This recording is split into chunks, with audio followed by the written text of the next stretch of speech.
बाबाजी और हुजूर जी की प्यारी संगत जी, राधा स्वामी जी, स्वागत है आपका हमारे चैनल सतगुरु का ज्ञान में। संगत जी, क्या आपने कभी किसी गूंगे को गुड़ खाते देखा है? वो बता तो नहीं सकता कि कैसा स्वाद था, लेकिन उसकी आंखों की चमक सब कुछ कह जाती है। ठीक वैसा ही अनुभव है सच्चे ध्यान का, कह नहीं सकते, बस महसूस कर सकते हैं। संगत जी, आज हम एक ऐसी गूढ़ साखी की ओर चलेंगे जो बाबा जी ने ध्यान और सिमरन की गहराई को समझाने के लिए कही। ध्यान का अनुभव गूंगे के गुड़ जैसा है। सोचिए, ऐसा क्या है इस साधना में कि शब्द वहां तक पहुंच ही नहीं सकते? इस वीडियो में हम जानेंगे कि क्यों बाबा जी बार बार हमें ध्यान की ओर लौटने को कहते हैं। क्यों कहते हैं कि यही आत्मा की असली खुराक है। हम बाहर दौड़ते रहते हैं सुख की तलाश में, दौलत, शोहरत, रुतबा, लेकिन स्थायी आनंद, स्थायी शांति कहाँ है? वही तो भीतर छुपा है और उसी तक पहुंचने का माध्यम है सुमिरन और ध्यान। ध्यान केवल आंखें बंद कर बैठना नहीं, यह एक आंतरिक यात्रा है जहां आत्मा अपने स्रोत से मिलने निकलती है। बाबाजी कहते हैं कि इसका स्वाद शब्दों में नहीं बांटा जा सकता, लेकिन जिसने इसका रस चखा उसका जीवन हमेशा के लिए बदल जाता है।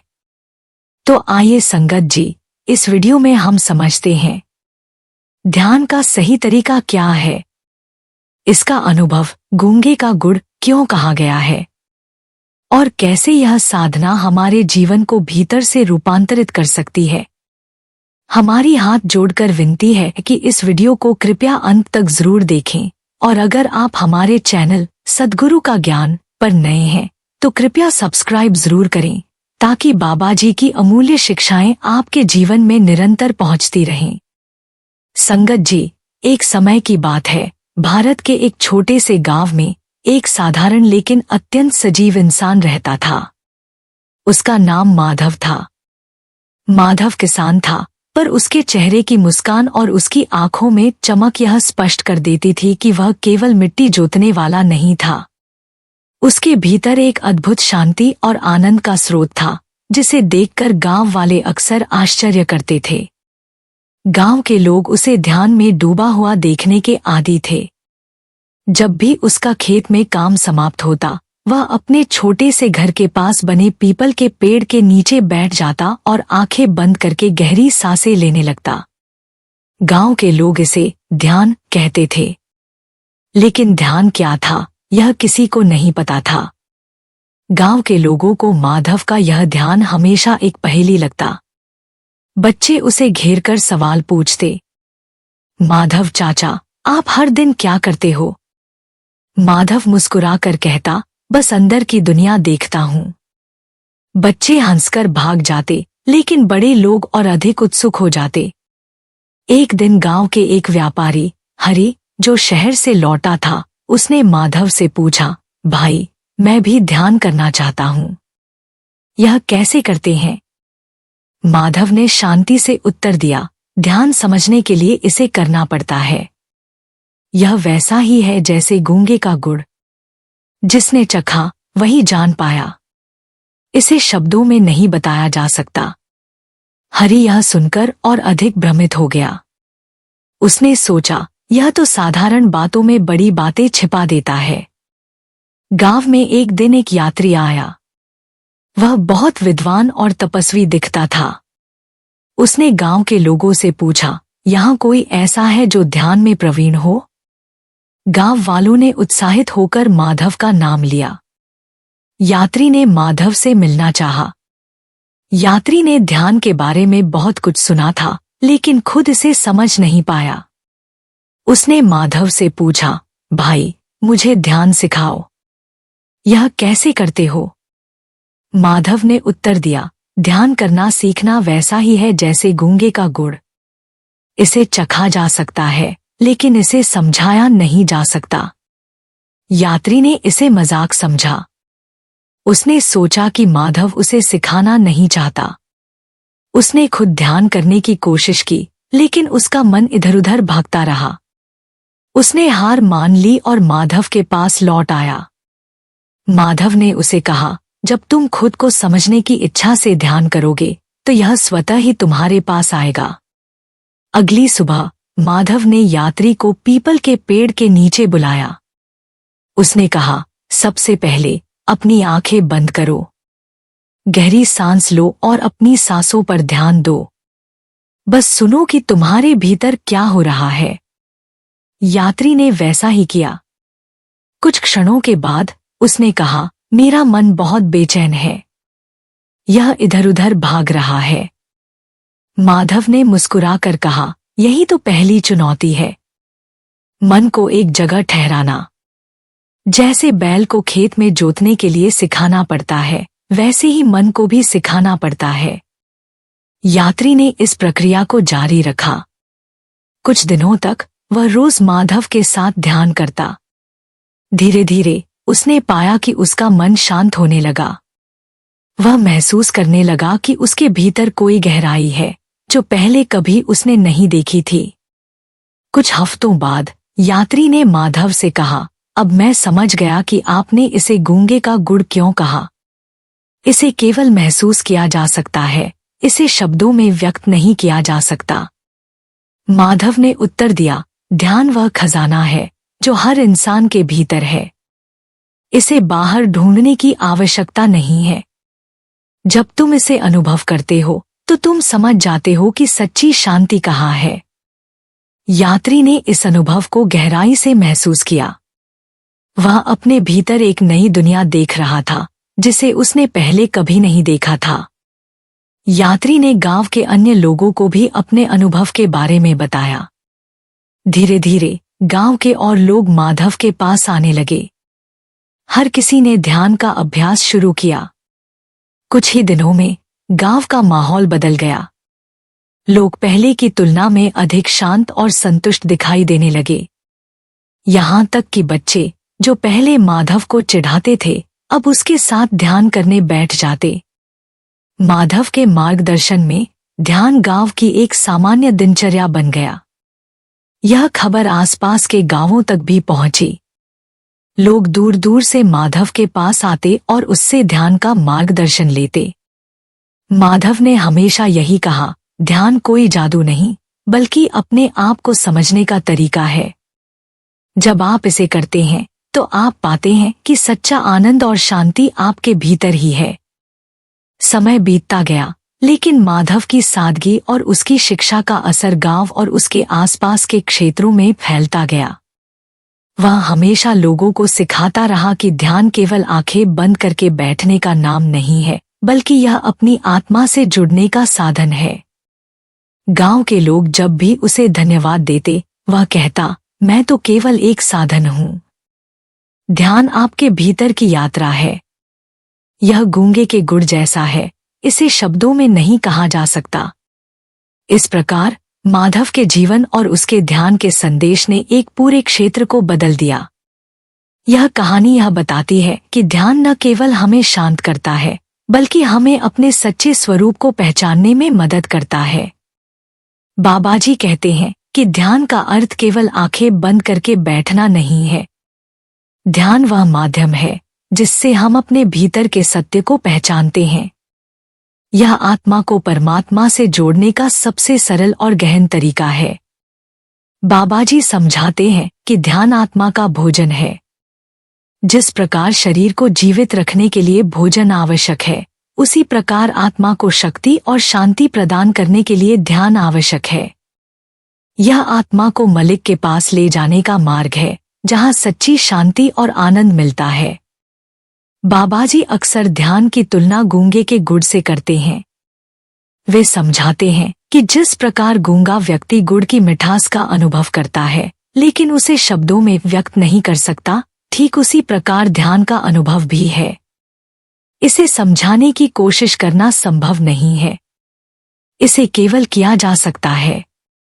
बाबाजी कहते हैं कि ध्यान के माध्यम से जो शांति और आनंद मिलता है वह इतना गहरा है कि उसे केवल महसूस किया जा सकता है। यह अनुभव हर व्यक्ति के लिए अलग होता है क्योंकि यह उनके अपने भीतर का सफर है। बाबाजी सिमरन को ध्यान का पहला चरण मानते हैं। वे कहते हैं कि सिमरन का अर्थ है मालिक के नाम का बार बार स्मरण करना। यह मन को एकाग्र करने का सबसे सरल और प्रभावी तरीका है। सिमरन करते करते जब मन शांत हो जाता है तब ध्यान की गहराई को अनुभव किया जा सकता है। बाबा जी सिखाते हैं कि सिमरन से मन की चंचलता समाप्त होती है और यह मालिक से जुड़ने का मार्ग प्रशस्त करता है। ध्यान का दूसरा महत्वपूर्ण चरण भजन है। बाबा जी कहते हैं कि भजन वह माध्यम है जिससे आत्मा मालिक की धुन से जुड़ती है। जब हम भजन करते हैं तो हमारी आत्मा उस दिव्य ध्वनि को सुनने लगती है जो हमें मालिक के करीब ले जाती है। यह ध्वनि हमारे भीतर ही होती है, लेकिन इसे सुनने के लिए ध्यान और अभ्यास की आवश्यकता होती है। बाबा जी कहते हैं कि ध्यान का अनुभव व्यक्तिगत होता है। यह किसी और के साथ साझा नहीं किया जा सकता, क्योंकि यह हर व्यक्ति की आत्मा का मालिक के साथ जुड़ने का सफर है। यह सफर धीरे धीरे होता है, लेकिन जब यह शुरू होता है तो आत्मा एक नई दुनिया का अनुभव करती है। ध्यान के लाभ केवल आत्मिक नहीं बल्कि शारीरिक और मानसिक भी होते हैं। बाबा जी बताते हैं कि ध्यान से मन शांत होता है, शरीर स्वस्थ रहता है और जीवन में संतुलन आता है। यह हमें चिंता, तनाव और दुख से मुक्त करता है। ध्यान के माध्यम से हम अपने जीवन में सच्ची खुशी और शांति का अनुभव कर सकते हैं। बाबा जी हमें बताते हैं कि ध्यान एक ऐसा साधन है जिसके माध्यम से हम अपने आप को पहचान सकते हैं। यह हमें हमारी आत्मा की गहराइयों में ले जाकर हमें स्वयं के सच्चे स्वरूप से अवगत कराता है। इस यात्रा में हम अपने विचारों और भावनाओं को साक्षी की भांति देखते हैं और उन्हें केवल देखते हैं, उन्हें प्रभावित नहीं करते। इससे हमें अपने भीतर की शांति का अनुभव होता है। इस अनुभव में एक विशेष मिठास होती है। जैसे गुड़ का स्वाद हमारी स्वाद इंद्रियों को तृप्त करता है, वैसे ही ध्यान का अनुभव हमारे मन और आत्मा को तृप्त करता है। यह एक ऐसी यात्रा है जहां हम अपने भीतर की गहराइयों में जाकर आत्मिक शांति और आनंद की खोज करते हैं। ध्यान के माध्यम से हम अपने मन की चंचलता को शांत कर सकते हैं और अपने भीतर की आवाज को सुन सकते हैं। बाबा जी कहते हैं कि ध्यान जीवन को एक नई दिशा देता है। यह हमें सिखाता है कि असली सुख बाहरी चीजों में नहीं बल्कि भीतर है। ध्यान के माध्यम से हम अपने जीवन के असली उद्देश्य को समझ सकते हैं और मालिक की कृपा को महसूस कर सकते हैं। इस यात्रा में हम अपने विचारों को एकत्रित करते हैं और उन्हें शांत करते हैं। यह ध्यान का एक महत्वपूर्ण पहलू है। जब हम अपने विचारों को नियंत्रण में रखते हैं तो हम अपने भीतर की गहराइयों में उतरते हैं। बाबा जी कहते हैं कि ध्यान के माध्यम से हम अपने भीतर के सत्य को पहचानते हैं और यही सत्य हमें हमारी आत्मा के असली उद्देश्य के प्रति जागरूक करता है। जैसे गूंगा व्यक्ति गुड़ का स्वाद नहीं बता सकता, वैसे ही हम अपने ध्यान के अनुभवों का वर्णन नहीं कर सकते। यह एक गहरा रहस्य है जिसे केवल अनुभव करने वाले ही समझ सकते हैं। संतों महात्माओं ने अंतर में सूक्ष्म रूहानी अनुभवों, रूहानी मंडलों की स्थिति और परमात्मा से मिलाप के सहज ज्ञान और आनंद को ला बयान कहा है। यह गूंगे का गुड़ है। जिस तरह गूंगा व्यक्ति गुड़ के स्वाद बयान नहीं कर सकता, उसी प्रकार इस सूक्ष्म अनुभव को स्थूल इंद्रियों के स्तर पर किसी सांसारिक भाषा में बयान कर सकना असंभव है। जिस तरह बाहरी दुनिया में अमृतसर के हरमंदर साहिब और आगरा के ताजमहल की सुंदरता की तुलना किसी दूसरी चीज से नहीं की जा सकती, उसी प्रकार अंतर के सूक्ष्म आनंद की भी किसी बाहर की वस्तु या किसी बाहरी रस से तुलना नहीं की जा सकती। कबीर साहिब जी फरमाते हैं, बाबा अगम अगोचर कैसा, ताते कही समझाओ ऐसा। जो दिसे सो तो है नाही, है सो कहा ना जाए। सेना बैना कही समझाओ, गूंगे का गुड़ भाई। आप समझा रहे हैं कि जो दिखाई दे रहा है वह वास्तविक नहीं, और जो वास्तविक है वह न तो दिखाई देता है और न ही बयान किया जा सकता है। जिस तरह गूंगा व्यक्ति गुड़ की मिठास को बयान नहीं कर सकता, उसी तरह आध्यात्मिक अनुभव शब्दों में बयान नहीं किए जा सकते। भीखा साहिब भी यही कहते हैं, भीखा बात अगम की कहाँ सुनने में नाही। जो जाने सो कहे ना, कहे सो जाने नाही। आप समझाते हैं कि आंतरिक सूक्ष्म आध्यात्मिक अनुभव आम बोलने वाली भाषा में बयान नहीं किए जा सकते। जिसके अंतर में आध्यात्मिक रहस्य प्रकट हो जाते हैं, उसकी जुबान बंद हो जाती है, क्योंकि यहाँ कुछ ऐसा है ही नहीं जिससे वहाँ की तुलना की जा सके। कोई भी सुहागिन पति के मिलाप और प्रेम के आनंद को शब्दों में बयान नहीं कर सकती। उसी तरह प्रभु मिलाप के परम आनंद को भी आंतरिक आध्यात्मिक मंडलों के संबंध में कुछ कुछ इशारे ही दिए हैं, क्योंकि उन मंडलों को शब्दों में पूरी तरह प्रकट कर सकना असंभव है। एक कहावत है, जिन हरि पाया तिन्हीं छिपाया। महात्मा समझाते हैं कि अपनी आध्यात्मिक अवस्था को छिपाकर रखना जरूरी है, क्योंकि संसार में कोई इसका सच्चा कद्रदान नहीं है। जिसके पास हीरा होता है उसे छिपाकर रखता है, उसकी नुमाइश नहीं करता। आंतरिक अनुभव अभ्यासी की निजी जायदाद होती है। उनका प्रयोग केवल और ज्यादा से ज्यादा आध्यात्मिक तरक्की के लिए ही किया जाना चाहिए। अपने अनुभव बयान करने से अहंकार बढ़ जाता है, झूठा सांसारिक मान सम्मान मिल जाता है, और तो और कठिन परिश्रम और कुल मालिक की अपार दया से प्राप्त हुई अमूल्य आध्यात्मिक पूंजी कौड़ियों के मोल नष्ट हो जाती है। गुरु नानक देव जी फरमाते हैं, जिन चाखिया से ही साथ जाननी, जो गूंगे मिठियाई। अक्थे का किया कथिए भाई, चलाऊं सदा रजाई। साईं बुल्ले शाह फरमाते हैं, आशिक फिरदे चुप चुप आते, जैसे मीन पानी छिपाए। यही बात संत निहाल सिंह जी अपने शब्दों में समझाते हैं। जिंदा जीव जितना करिश्मा अल्लाह जी की तारीफ का करते हैं, उसका नतीजा इस जीवन में होता है। किसी संत के साथ तास्लीम और सब्र से भरे रहने की अपेक्षा संतों का मस्तिष्क के बिना परमात्मा के साथ जुड़ने की कोई आवश्यकता नहीं होती। संत सद्गुरु के बिना इस अल्लाह के मस्तिष्क में जन्नत में प्रवेश नहीं किया जा सकता। जितना आप चाहें, परंतु धैर्य के साथ जीवन जीना सही है। ये सब बातें जीवन के खजाने की तरह है। ऐसे में हमेशा आत्मा का जीवन चलता है। आपको समझ आ गया है कि गूंगा का गुड़ गूंगे का ही अनुभव होता है। हर्ष व हर्ष के साथ हम गूंगे के गुड़ की मिठास का अनुभव कर रहे हैं। हमें संतों की मस्तिष्क के बिना गूंगे का गुड़ ही अनुभव होता है।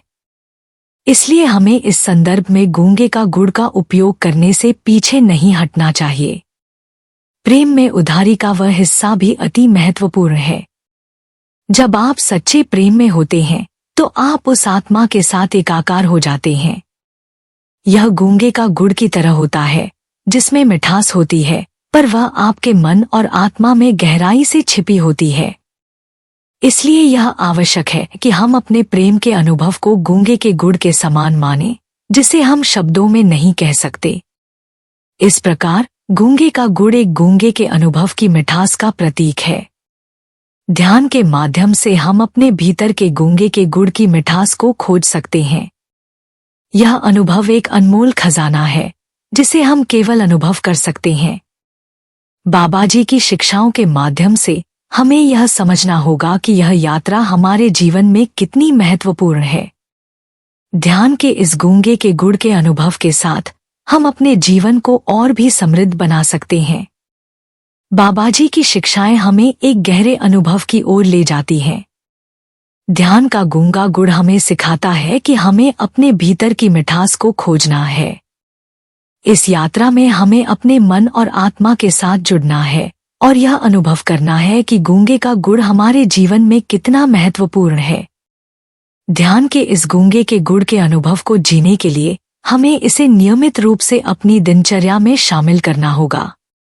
जैसे ही हम इस साधना को अपने जीवन का हिस्सा बनाते हैं, हम अपने भीतर के शांतिपूर्ण स्थान को खोजने लगते हैं। संगत जी, ध्यान वो अमृत है जो बाहर नहीं, हमारे ही भीतर छिपा है। उसे चखने के लिए जुबान नहीं, सूरत चाहिए।